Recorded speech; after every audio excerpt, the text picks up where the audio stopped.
Hello everyone, thanks for joining us over lunchtime today for our webinar Birds on Farms by Perth NRM and RegenWA. This event is supported by the Department of Water and Environmental Regulation through their Soil Wise program. My name is Bonnie Jupp and I'm the RegenWA Program Manager here at Perth NRM. And before we begin, I would like to acknowledge the traditional custodians of the lands we are all zooming in from today and pay our respects to the cultural elders of the past, present and emerging, and acknowledge their spiritual connection to country. We're very pleased to have Ines, Pereda and Tegan Douglas from BirdLife Australia joining us today, as well as my colleague here at Perth NRM, Hannah Gulliver.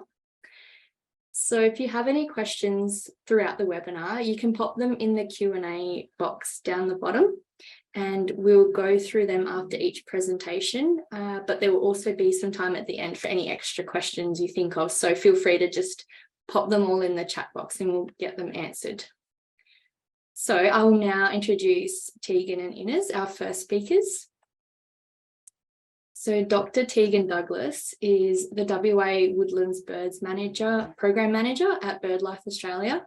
She works to introduce local communities to the wonder of our feathered friends and encourage fledgling citizen scientists to harness their passion for wildlife by contributing to projects that help conserve our native birds and their habitats. At present, she is leading projects on black cockatoos, urban birds, and birds on farms, connecting communities with the nature that surrounds them every day. So thanks for joining us, Tegan. I might introduce Ines as well, because I think they're going to jump straight to after each other. So I'll introduce Ines as well. So Ines is the WA Birds on Farms Coordinator at BirdLife Australia. She is an ecologist with 8 years experience in the conservation sector and has a master's degree from UWA. She has worked on topics such as endangered and invasive species management, wildlife trafficking, and climate change. She comes from a family of farmers in South America, and her biggest passion is bringing conservation and farming together. So welcome. So our Birds on Farms project, it forms part of one of those wonderful state NRM funded projects, so running for 2 years, but it actually has a really neat history as well. First off though, I want to talk a little bit about BirdLife Australia for those of you who aren't familiar with it. So BirdLife is Australia's oldest conservation organisation. We're the only ones that are dedicated solely to protection of native birds and their habitats. And we do that in a whole range of ways. So not only are we a science-driven conservation organisation, so we do a whole lot of research projects, we also do a lot of community education and outreach. And we work on a whole heap of levels. So it's not just about protecting little patches of habitat, but it's also about changing the legislation and the laws that govern how our environment and our natural spaces are protected. So we do a lot of advocacy work as well. We're also a recreational birding group. So bird watching is something that people like to get involved with. So we have lots of groups across the country who organise excursions and walks and campouts and all sorts of things so people can get out there amongst birds. And we're also we're part of an international group as well. So in the introduction, you would have picked up that Ines is, she's got background in Argentina. She actually worked for BirdLife Argentina, so one of BirdLife Australia's international partners. Birds don't really pay much attention to whose country it is. A lot of them migrate and they don't care about land tenure or anything. So we at BirdLife like to work across boundaries and with anywhere where there's birds. So that's sort of a little bit about BirdLife as an organisation. Who are we as a people? So as I might have alluded to, we consist of staff, there's volunteers that go out and do things, and there's all sorts of supporters who contribute in all sorts of ways. So those, so they might be, and they're just from all sorts of backgrounds. So we have people who in their professional lives could be considered ornithologists. They work on birds and the environment as their full-time job. But then we have people, wonderful citizen scientists who volunteer their time and their knowledge with BirdLife, even though in their working life they could be nurses or plumbers or accountants or parents or grandparents or whatever. So we have people from all sorts of backgrounds that are part of the BirdLife family, and they're from all over Australia as well. So a little bit more about what we do. So I mentioned that we're a science-based conservation organisation. We're not one of those groups that buys up big tracts of land and manages it. As I mentioned, birds are sort of act a little bit without borders. So we just tend to work with the people who are responsible for looking after our land. So that can be anything from somebody looking at protecting birds in their backyard to Indigenous ranger groups that are responsible for managing big Indigenous protected areas, state government that run national parks, and also landholders who are using our land for production, so farmers and orchardists and pastoralists all across the country. If you want to go to the next. So when it comes to what we do in WA, that we work on a whole heap of fronts. So some of these you might be familiar with. So we do projects on our black cockatoos in the southwest. So our grey cocky count's coming up, for those of you who might be familiar with that. We work on migratory shorebirds and beach nesting birds. I've put in this little picture of this hooded plover here, which we commonly get on our beaches, but we also get using, despite us calling them beach nesting birds, we also get them on our inland salt lakes. And they breed there quite successfully and spend a lot of their time there while there's still water there. So they're important spaces for us. So we work wherever those birds go. As I mentioned, we can be working on birds in people's backyards. We have an urban birds project. We work on single species as well as groups of species. So we have a project working on the western ground parrot on our south coast, one of our country's most endangered parrot species. And we also have the project that Ines is going to be talking about a little bit, our Birds on Farms project. So to talk a little bit about Birds on Farms, the current project is actually a new phase of a project that existed 20, 30 years ago. So even in the 90s, when this project was first started, we were already looking at a landscape that had changed quite significantly. So our 90% of our woodlands in the wheat belt had been cleared, and that meant birds like this Gilbert's whistler that used to be widespread from all the way from Kalgoorlie all the way through to our Wandoo forests up around near York and Brookton and places like that, are almost largely absent from those spaces. So, and the Gilbert's whistler wasn't the only one. About 49% of our woodland birds could have been considered to have declined, even by the mid-90s. BirdLife had a big project in the early 2010s, looking at the bird populations in the Great Western Woodlands, and we were able to say from that in the Great Western Woodlands, so the land that's sort of neighbouring our wheat belt, populations of most of these birds are pretty stable in general. So it means that we still have those bird populations in our state, and we have a bit of a sense about what we need to do in the landscape to keep them there and happy. So we're about 30 years on from the original project, but we really want to ask questions about how are our bird populations doing in the wheat belt. We have that large scale clearing that's happened, but we also have these initiatives that are looking at putting vegetation back in the landscape. We have these patches of, and in some instances quite large patches of remnant woodland, but then we have lots of restoration and revegetation projects going on. And we're really interested to see how our BirdLife has responded to that. So if we, and one of the reasons that we choose to use birds for that is birds are what we call ecological indicators. That means, well, we're lucky enough that we can get birds in every single ecosystem on the planet, with the exception of the deep oceans. It doesn't matter. If you're in the middle of the ocean, you'll see birds. If you are in Antarctica, you'll see birds. You can be in the most concrete filled cityscape and you'll still see birds. Birds eat all sorts of things. They function in our ecosystem in lots of different ways. So the types of birds that we get tell us about the different things that are happening in the environment. And one of the things that's great to use birds as an indicator as a symbol for what's happening in our landscape is that they're quite easy to spot. They tend to be active during the day. A lot of them are brightly coloured. They have quite distinctive calls. As I mentioned, BirdLife's an organisation that is in part based on people who like to go out and watch birds. So we're lucky that we have a proportion of the population who's really interested in looking and seeing the birds we see every day.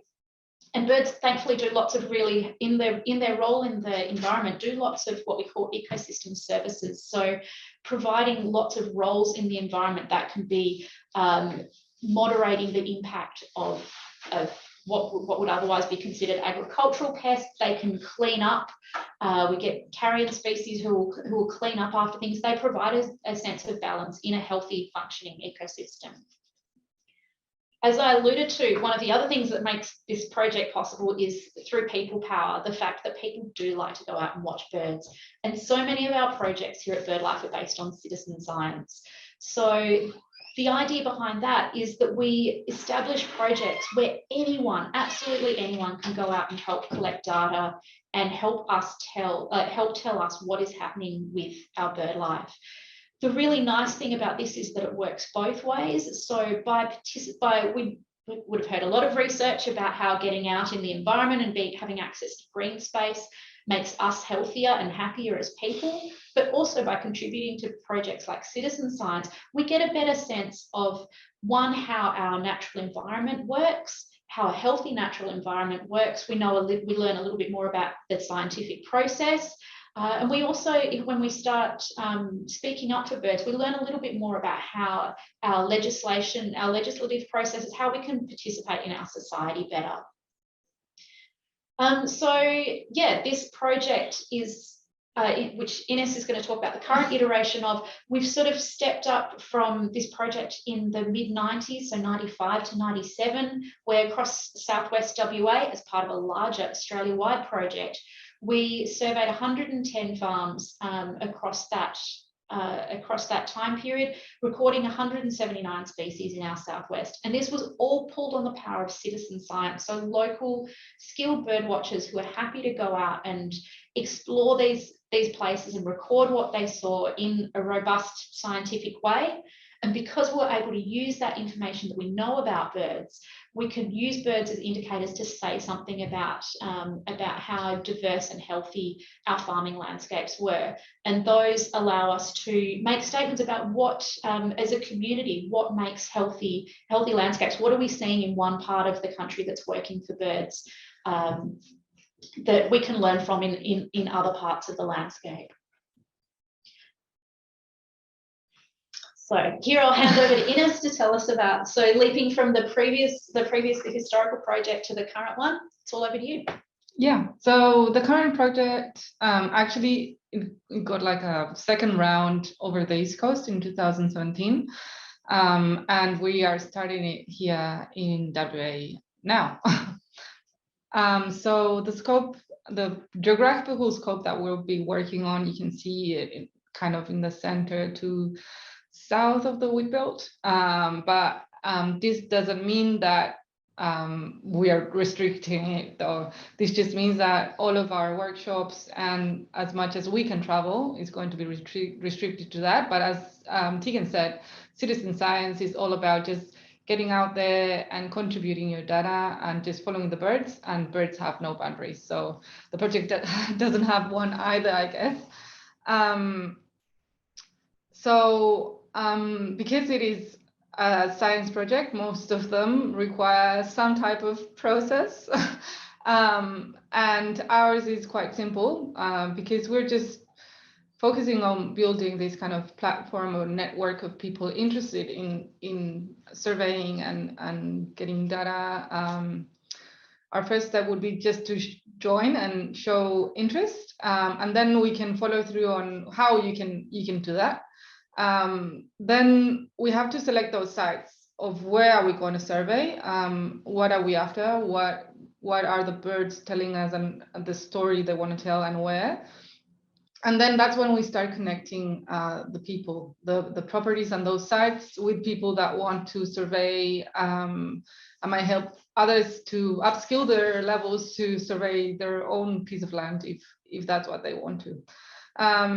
So yeah, surveys will happen 4 times a year by the 4 seasons. And we'll be using a specific platform to do that, which I'll tell about a little bit later. So we'll be focusing in mainly 3 broader habitat type of things. So first, as Tegan said, there's a lot of still remnant patches within the wheat belt that we can sort of take on as a healthy habitat and see what birds are still there. Kind of what we've been talking about with the Great Western Woodlands. Yeah. We know that rare, but they're still there. There's still good and nice patches to keep track of. An effort of a lot of people that make those spaces local reserves as well. And then we will be looking at, as we said before, those tracking those revegetation efforts made from the 90s to today. Doesn't matter how old they are, just to see how birds respond to those efforts. They can be native and non-native as well. So windbreaks or salt tolerant species re-veg can also count. Doesn't have to just be, you know, native species sort of re-veg. It's just any type of habitat, trees or shrubs that are good for birds, basically. And then we would also like to track what type of birds are in different productive systems. So that could be crops, either annual or perennial. So it could be, you know, our canolas, barley, or also orchards, or I don't know, olive farms or things like that. And finally, pastures as well. So maybe to see if there's any difference between livestock sort of paddock or different types of crops, or even sandalwood or dams, or yeah. So we can include anything in the survey. We just have to account for it. That's it. So to select a site, we do have some small requirements, which are they should be patches of 2 hectares. They can be of any shape, but they should be representing one specific type. So if it's in a cropland, then it should all be in the same type of crops. If it's a re-veg site, it should all be, the 2 hectares should be across the site should be still the same habitat. And then they can have any shape. So if it follows a creek, or if it follows an odd shape from the road, or because there's an outcrop, so it doesn't matter, as long as it's still a 2 hectare site. So this would be an example of a farm that showed some interest already. And you can see that this person has almost every single type of them. So out of this farm, we could point out that there's some area that is of crops and annuals. This area is quite big, so we would just need 2 hectares within this annual crops section. But this re-veg site, is just by 2 hectares, so that would come in as fully for re-veg. Then they have some olives, and that also is 2 hectares, so that will come in as well. And then, as I said, there's other type of things that could come in as sandalwood, and this is the case. We could also add the homestead as such. And in the case, this person has some nice, what it seems to be remnant patch by the neighbors, and they could talk to them if they want to include that as part of just a representation of different types of birds in the same kind of space. So once we've selected the sites within a property, we have to do a habitat assessment. And that is just to account for what type of species we have, the size, as we said, and just like a polygon shape, to be able to track it over time. And every time someone goes to survey, it knows exactly where they have to walk through. So not the same person needs to do this single site all the time, always. So it's nice to be able to follow through and share that information with others, and also to analyze the data afterwards. So we've built up a small app to do this, and fortunately, it only has to be done once. So some of the questions that I came up with when I was following my first day of work was how many sites do we need for people to sign up? I think if a landholder it's very keen, and as this person already showed interest, they're okay, they know the birds, and they're happy to do all of the different sites. If they happen to have 6 different habitat types, then go for it. But we would like to have at least a representation of one of the 3. So a remnant site close by. It doesn't have to be inside the property, but close enough. It could be represented by an urban reserve or a neighbor that has a patch. A crop and some re-veg if there is.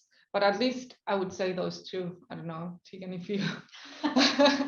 We're willing to accept all comers, really. So yeah, as long as having a reference site nearby is quite important. But we know that there are lots of people out there doing lots of different things in our landscape. So there's people with like really small hobby farms that are super keen to be involved, but might only have a really small space on their own property. But yeah, we'll try and make it work regardless. Well, as I said, what happens if I miss a habitat type that might be represented? You can partner with neighbors or go to a local reserve if that's the one that you're missing. And then don't worry too, because we'll just include everything. Wetlands or dams or sandalwood or things that don't come up as a one by itself, they can be put as other in the habitat assessment, so that's no trouble at all. And can you repeat sites, or can you add as many as you want? Yes, but just make sure that you will track them afterwards, just maybe sometimes less is more, but no restrictions. If you'll do them all, then that's great. So the survey itself, what it consists of, in those 2 hectares that we've selected as such, we'll be doing a 20-minute survey from beginning to end, count everything that we can see. We'll be doing that with bird data. That it's a web interface / app data source analysis and everything together. And as I said before, we'll be doing it 4 times a year in autumn, spring, summer, and winter, knowing that these weathers might not be appropriate for everyone at any place particular. We don't want to bring any fire hazards or things like that. So flexibility. So 20 hectares in 20 minutes, what does it mean? In this example, this is a rectangle.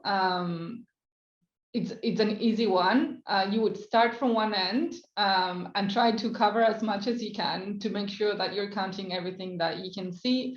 Or here, inside that 2 hectare site. So you go from one end to another, kind of in like a transect sort of way, but just making sure that you get almost everything that just that's inside, even what's flying in, right? Yeah. So as I said before, bird data, it's a platform where we'll register our sightings. You can still do it the old-fashioned way if you're already a birder and you have your little notepad. I've already got some people telling me that they've been not surveying, just bird watching and keeping a list of what they have. That's a very nice record to have for their own farm. We do the same with my family, so that's definitely, keep doing that. It is an easier way for us to analyze the data and to share it with everybody as well. If we do it with the app, just a way of kind of sieving and documenting everything in the same space. So you can download it through your phone. I find that easier. And you would go into a general bird survey. that would lead you to selecting where you're at, and you have to actually click on it. And then you would go to kind of selecting where you're at with all the different parts of the survey itself. So for this project, we don't have a specific section like you would for other projects, but we would have a specific site and farm name for every site to keep track, basically. So that's why it's important to register yourself before doing Birds on Farms survey, to be able to track those sites. They need a name. So we would all need to register those sites with the same name to be able to track them on time and with others. And then for the survey type, as we said, that it will come through with different options if you click on it, and it will be a 2 hectare by 20-minute search, as we said before. And then you just would go on and select your species, looking up in the search bar, and you could select the count if there is any breeding activity, if you see any nests or youngs asking for food or things like that. To get started on birding, at least I wouldn't say for Tegan, but for me, that I've started to work in BirdLife about 7 or 8 years ago. I'm still learning. Don't look at me, I'm still learning too. Yeah, sure. So I feel like you always need a good guide next to you to just make sure what you've seen, what you've heard. And thanks to our phones, we also have some pocket editions that will mean that if you could be on your way to another place and it reminds you of something that you saw on that patch, and you can just check it on your phone at the moment. So you can go for either book or field guides, or the phone apps, which now we even have some of them for the sounds and the calls, which is the hardest one. And I think in the woodlands, one of the things that we will be using the most, because many times those little brown birds, you can only hear them and not actually see them. So as I said before, do I record birds flying over? Yes. Birds that you can only hear also. How do you make sure that they're not outside? Well, that's, yeah. Use your common sense. Yeah, basically. So, and if you're uncertain about an idea, Tegan, what would you do about that? So if I'm uncertain about an ID and the bird's in front of me, I'm going to be trying to, I want to be able to figure out what it is later on. So maybe if I do have my notepad with me, I could draw a quick sketch of what it looks like to remind me what it is and which survey I saw it in. And that way you can follow up with maybe a friend who's into birds, or you can contact us and ask it. But if in doubt, leave it, and you're not sure what it was, leave it off the survey for now. You can always, the great thing about bird data is that you can always edit your surveys, so you can go back in and add that pesky bird, and you can take a photo. There's an option to upload a photo as well, and you can always take photos of birds, and particularly or record their calls, which is another neat thing that you can do if you've got your phone on you when you're out doing surveys. Yeah, and if you still keep a notepad or even in your phone, yeah, that's a good thing to do as well. Just register, especially when you're learning. You're just point out the biggest things that you saw, if either the shape or the color or how the call was, and then you can follow it through later. So how can you get involved? You can get involved either as a landholder that has a property and you are keen for someone to survey whatever is happening in your farm, as a surveyor that already knows their birds, especially in a local area, or as both. Maybe you are that a farmer or landholder and you know your birds, and that's awesome as well. Yeah. But we do want to build our community where we can help each other. Especially, there also might be some farmers that want to learn the birds, or some some uni students are keen to go out, they have the time, but they don't have where, or maybe the skills too. So the idea is just to help us out on learning about birds and where they are at, not just a sciencey sort of hardcore science thing. I think it's also about building community and getting out there and connecting with what there is just next to us every day. So you can scan that that QR code, and it will get you to the registry form, where you can say if you want to join as a landholder, as a surveyor, or both. And depending on that, then I'll contact you and we'll see how we go further. Oops. So part of how we're going to stay connected is through a Facebook group. The idea of this group, as I said before, is to build this community where we can help each other out with birds IDs, with even building events. If there's a couple of people that want to have a training event in their location, even if they want to go out birding together, if they need help with surveying a site because they cannot go within that time frame. Yeah, it's just a space to help us out and foresee other opportunities that, yeah, we can even that we can push out to protect a specific site, or we saw a bird that is different from others and might leverage some other things. So yeah, just like any other community based network.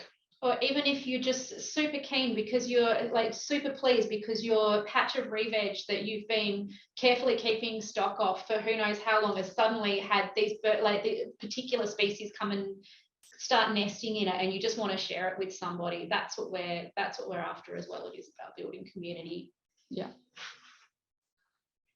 So just as a small reminder and what to expect from this project, at least for these 2 years, I think that this is, and from my experience doing this previously as well, I think the most important thing is that this is a platform of people that want to learn about birds.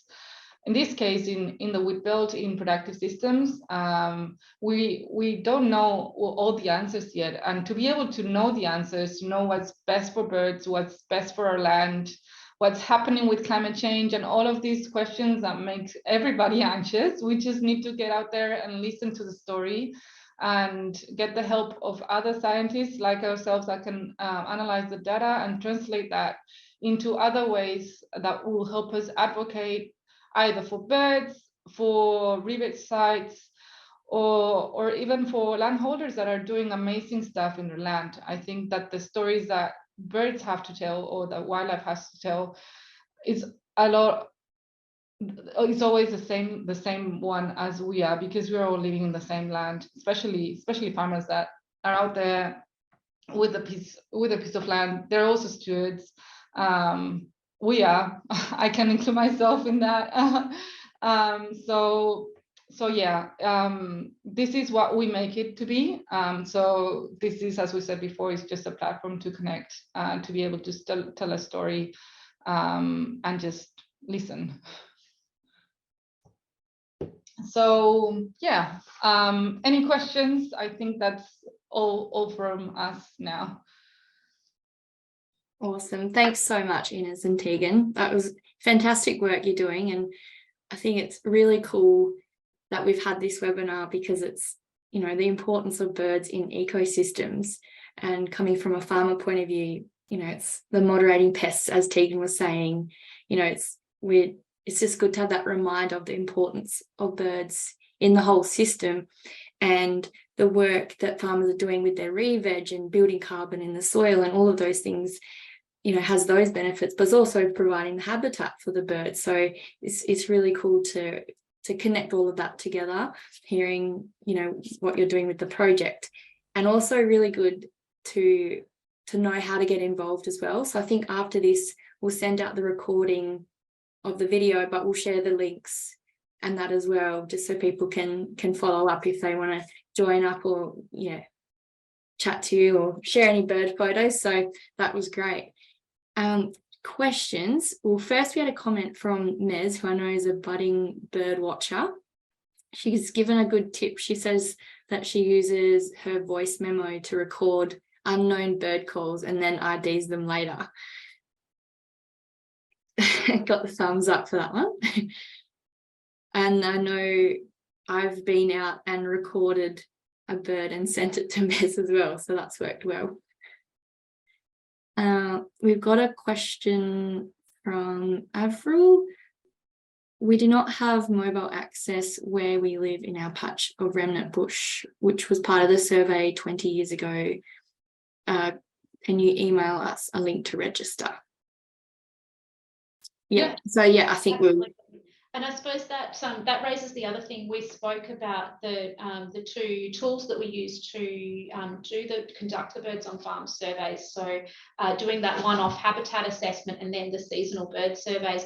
Both of those work regardless of phone reception. So yeah, as long as you have the app downloaded and set up on your phone before you head out, once you're out there, it can use the inbuilt GPS on your phone to tell you exactly where you are. So it's super, yeah, it doesn't matter where you are across the country. Awesome. That's good. Well, so there's no other questions, but if anyone had some more, we will have some time at the end. If you think of anything, you can just pop it in the chat box. But I think we'll move on now to Hannah Gulliver. So Hannah's going to tell us a little bit about Perth NRM's ReWild program, who BirdLife Australia have been involved in that as well. So it ties in quite nicely to hear a little bit about that program as well. So I'll just give Hannah a quick introduction. So Hannah is the program manager of ReWild at Perth NRM. And so this program connects people with nature and inspires them to garden for wildlife. An online resource and engaging series of community events empowers Perth residents to become a part of the strategies to support wildlife in our urban areas and private spaces to bring nature home.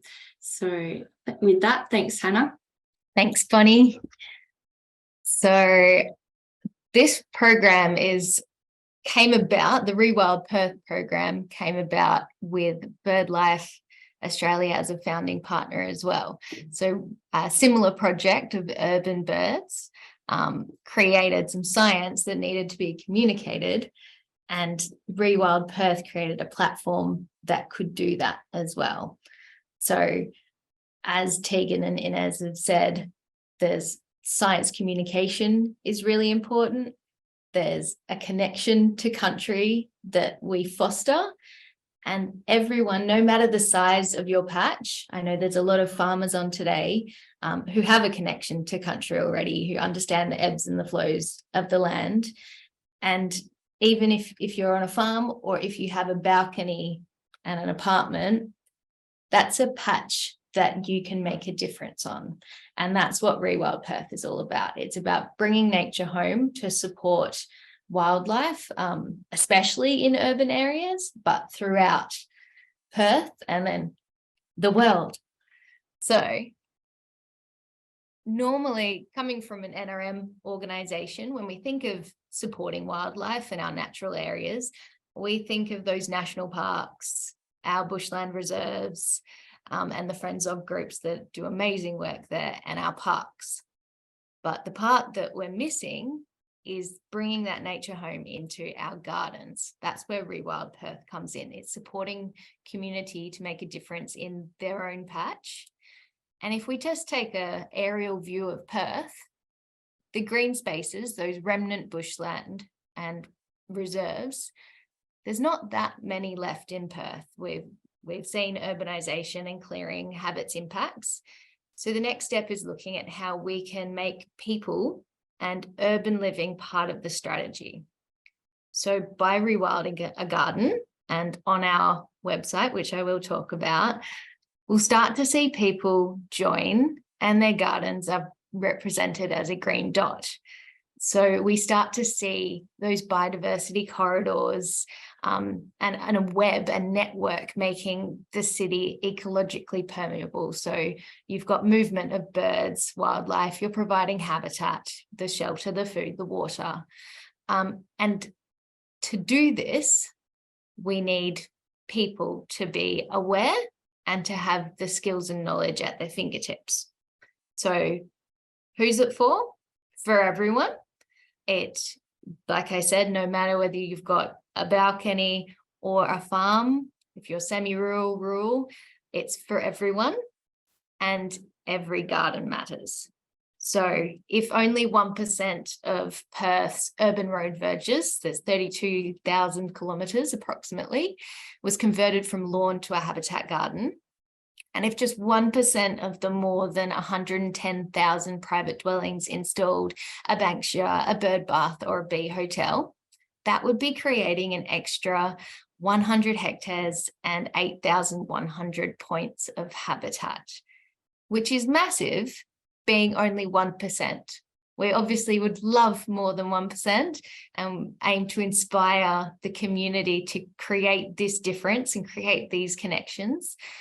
But it just goes to show that every little bit matters.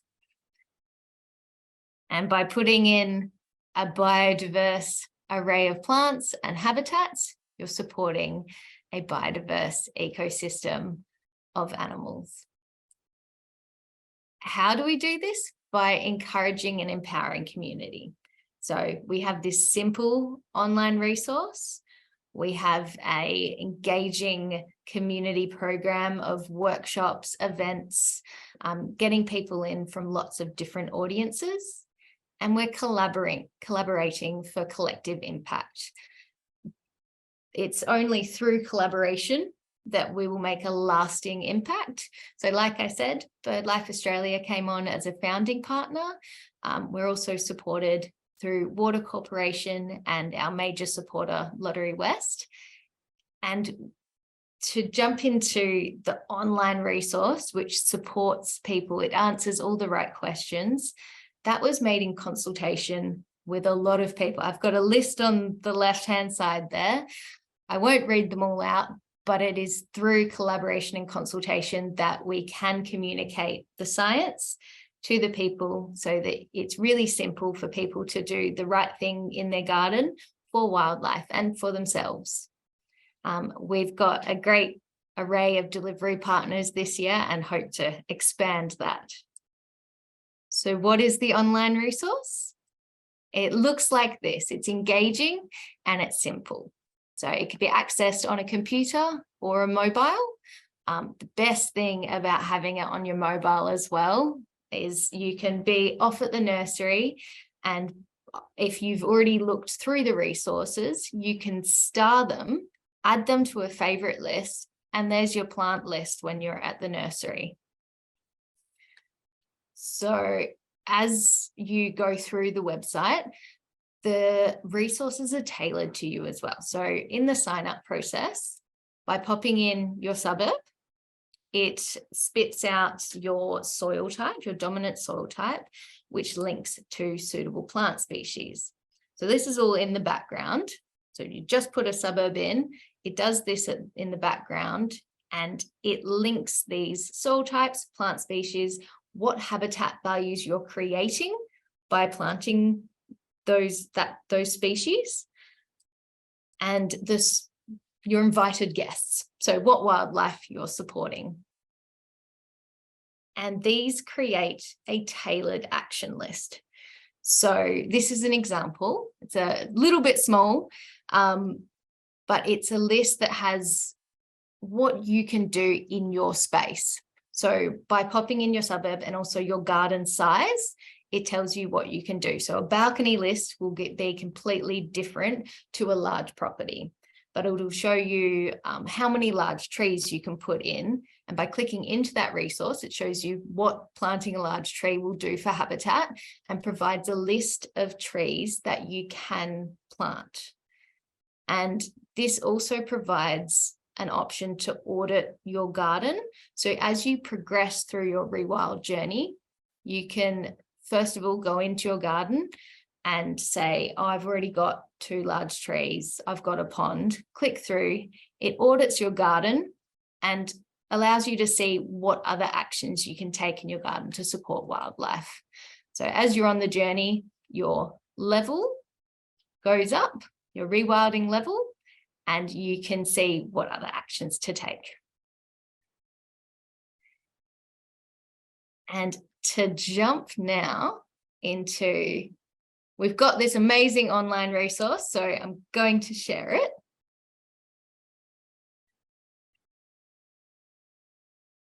So just, Bonnie, can you give me a thumbs up that you can see the website? Awesome. So the resources page looks like this. So you've got a homepage that's easy to use. You can start rewilding to create your list. You can also use the resources function, which is a highly filterable resources. This has your plants, animals, and behaviors that you can change in your garden. So, for example, if I were to put in, we're talking about birds on farms. So if I chose water birds, for example, and search and refine, you get a list of water birds that might be in your garden, in your area. If you click into one of those, so I've just got, not a word bird, but I've got carnabies open. So an animal profile will look like this.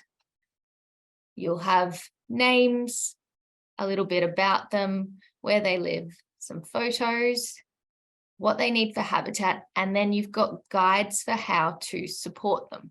So how to create shelter, how to create food and water, and you can click into those. There's also related resources at the bottom, which shows you the plant resources or the actions that are related to supporting that animal. So Carnaby's Cockatoos has a full list of plants that could support them.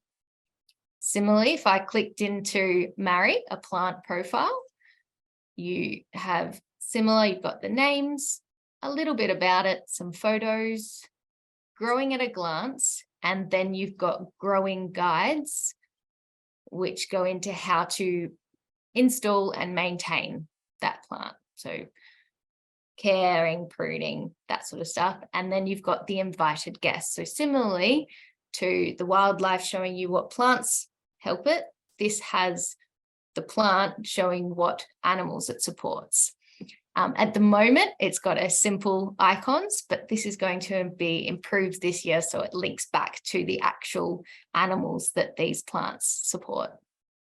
Similarly, there are actions. So provide a home for birds talks about both plants, but also nesting boxes. So different novel habitats that can support. And you've got a whole heap of designs on here as well. Similarly, there are provide water for local birds, a bit about that. And then, as always, responsible pet ownership is really important for our bird life and wildlife. So it's got a little bit about that and how you can help. So it's a really amazing resource to use. And if I jump back in quickly, it's simple to find at www.rewildperth.com.au. You can get in contact with us at rewild@perthnrm.com and help us to bring nature home and support wildlife. Awesome. Thanks, Hannah. That's such an exciting project. It's incredible. And the work that's gone into it is, it's been amazing. So it's really cool that it's off the ground now and people are starting to rewild. So all us Perth folk online and everyone beyond that, we encourage you to start rewilding. And there's definitely lots of help out there with the easy to use website. So it's really cool. I guess linking it to what Ines and Tegan were talking about as well with the habitat, the birds, they don't have borders. So, it's great to have the habitat re-veg happening out on our farms, but also in the city as well, in our own backyards. So I think it's really great that these two awesome projects are happening. So thanks so much, Hannah. If anyone had any questions for Hannah, you can put them in the chat box. There was one down the bottom, which we said before, we're going to put all the links to the websites and the apps when I send out the link to the recording. So we'll make sure we get all of that to you. And I guess if the ladies are happy to share their contact details, we can pop that in as well. We do have some more questions. So the first one is there an app like Shazam that helps identify bird calls? Sadly, Sue, I wish there was. So they've developed one for North America. It isn't like Shazam where it tells you exactly what the song is. It says what the likelihood of it being species A, B, or C are. At the moment, we don't have a version for Australian birds. And it's really reliant on the fact that we don't necessarily have really good call libraries, so we don't really have recorded diversity of all our different bird song that our bird species make. That's slowly getting good enough that we'd be able to get an app like Shazam. The technology is definitely there, because if they can do it with birds in the US, then they can definitely do it now, but sadly, yeah, not quite yet. I've tried it because it's artificial intelligence. It does pick some of the Australian birds. Okay. And it's likelihood, and as much people use it, it will start getting better. It's definitely a new one, so we'll take it with some precaution, but it still works if you want to try it. Definitely something that would be in the future if we could do that. And even with plant species, it's tricky with Southwest WA being that biodiverse hotspot to do that. But like you said, the technology is definitely there, so it could come pretty soon. We have the next questions from Wayne that says, do you have to input the data in real time, or can it wait for later that day? It can definitely wait for later in the day. That's totally fine. The nice thing about the Bird Data app and the Survey 123 platform that does the habitat assessment form is that it uses your phone's GPS and the date and time on your phone to start it. So as long as when you're entering your information, that you do tell it that you were in a slightly different location and that the time was earlier, that's completely fine. And that's what people will be doing if you've been taking notes in a notepad and coming back later to the web portal and doing it. That's totally fine. Yeah. Cool. Mez asked a question. Are we able to do multiple surveys per season on a farm to build a better picture for the farm and local environment? That's a great question. Yeah, you certainly can. So we obviously don't want people to, when Ines was talking about setting up like lots and lots of sites, we obviously don't want people to start off too enthusiastic and set themselves a bar that they can't stick to. However, if you are super keen to do multiple surveys per season, you certainly could. There is absolutely nothing stopping you. The 4 times a year is really a minimum that we'd aim for, but you'd be welcome to do them as frequently as you like. We'd love that. Awesome. And Margaret asked, are there specific dates for the seasonal surveys?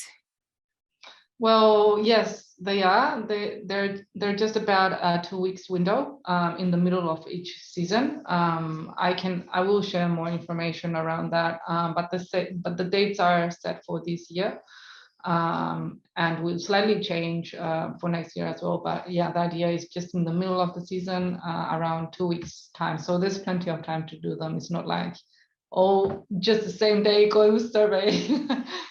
No. Yeah, everyone out there at the same time. Yeah. That's it. And obviously, if you're away at that time, it's totally fine to do them outside of that time window, but it just allows us an opportunity to remind all our landholders and surveyors that the survey window is happening, so we can give everybody a bit of a nudge to a reminder to go out and do surveys, to finish uploading their data if they hadn't done all of that sort of stuff. But really, yeah, it's an indicator more than a strict rule. But Yeah. there are time windows. Yeah. Cool.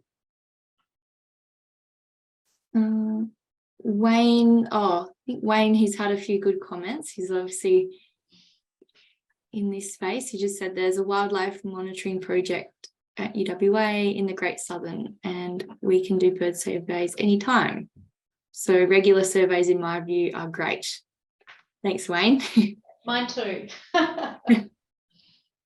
Oh, and when will the surveys begin? From Martin. So we are recruiting sites at the moment. Actually, we're going to visit our first sites tomorrow. So yeah, once we have sites, mapped out and registered, then you can start the surveys whenever you like.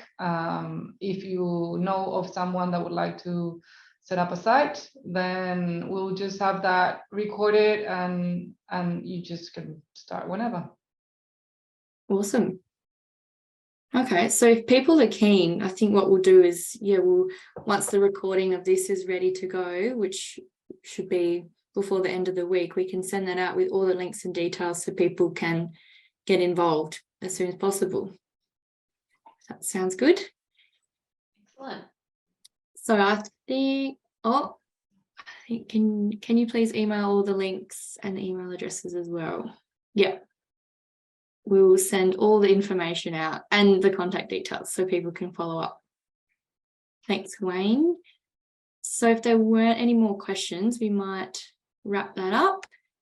Sounds like everyone's really interested and keen. So it's been a really awesome webinar to showcase the projects out there, and I really liked the reminder of the importance of birds in our ecosystems, and for the farmers online too, the re-veg work that people are doing, providing habitats for birds as part of that whole system is really beneficial. And then bringing it back to the city folk, it's that rewilding as well that has that importance. So it's been a really interesting webinar, and I think everyone's got a lot of information out of it and is ready to jump off the webinar and start bird watching and rewilding. So with that, thank you so much to Ines, Tegan and Hannah for joining us, and everyone for your really great questions and involvement today.